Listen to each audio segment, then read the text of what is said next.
en principio de primavera, شاهد برداشتن یک گام بلند در جهت همکاری‌های دوجانبه و ساختن الگویی جدید برای تعاون و تعامل بین ملت‌ها هست. estoy testigo de un gran paso de nuestras relaciones y también fortalecer todo lo que estamos haciendo hasta ahora y para que se hacen más cosas todavía en adelante.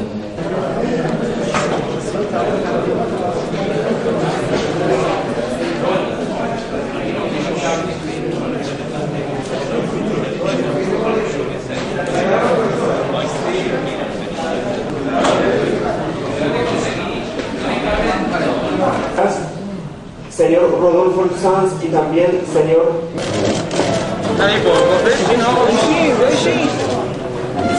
mientras la cumbre del G20 terminó زمانی که اجلاس گروه 20 تمام شد sin pena ni gloria, بدون هیچ گونه موفقیتی، basta leer las conclusiones. چون من بیانیه پایانی رو همین امروز صبح خوندم، No son para nada las soluciones que el mundo clama, que el mundo requiere.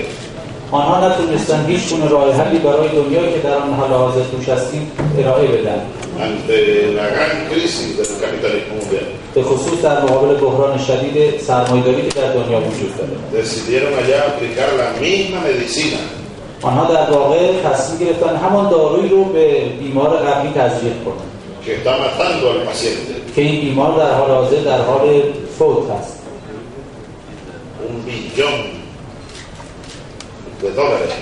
بیش از 1 میلیارد دلار یا شاید بیشتر تزریق بکنند. Es decir, 1 millón de millones. 1000 میلیارد دلار. Más dinero para un hueco sin fondo, como tú decías ayer. در واقع پول زیادی برای یک چاه عمیقی که انتها نداره. Pero no solo eso. اما فقط این نیست. Decidieron fortalecer al gran culpable o uno de los grandes culpables de la crisis. در واقع اونها تصمیم گرفتن مقصر اصلی این بحران رو تقویت کنند. El Fondo Monetario Internacional. صندوق بین‌المللی پول. Ese Fondo Monetario habría que eliminarlo. این صندوق رو در واقع باید از بین برد، نه اینکه تقویتش کرد. Pretenden darle oxígeno. اما اونا تصمیم گرفتن اکسیژن جدیدی بهش بدن. El Banco Mundial. بانک جهانی. Son herramientas del imperialismo. این هم یکی از ابزارهای امپریالیسم هست در دنیا. Y por si fuera poco, proclaman el fortalecimiento de la OMC. لازم بود تصمیم گرفتن گروه OMC رو در تقویت کنند. Y las normas del libre mercado.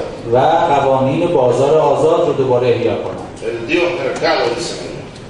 میگن که به بازار بسیار بزرگی است. Instrumentos del imperialismo. در واقع ابزارها همون ابزارهای امپریالیسم هستند. Pero está escrito en nuestro libro sagrado, la Biblia. اما در کتاب انجیل ما نوشته شده Todo lo que va a ocurrir debajo del sol tiene su hora. هر چیزی که از قبل نوشته شده و تعیین شده یک پایانی داره. Llegó la hora del fin del imperialismo. و الان میتونیم بگیم که پایان امپریالیسم فرا رسید. Según el imperialismo. agradezco los estimados embajadores de los dos países. همه عرض می‌کنم Todopoderoso. خداوند بزرگ و منان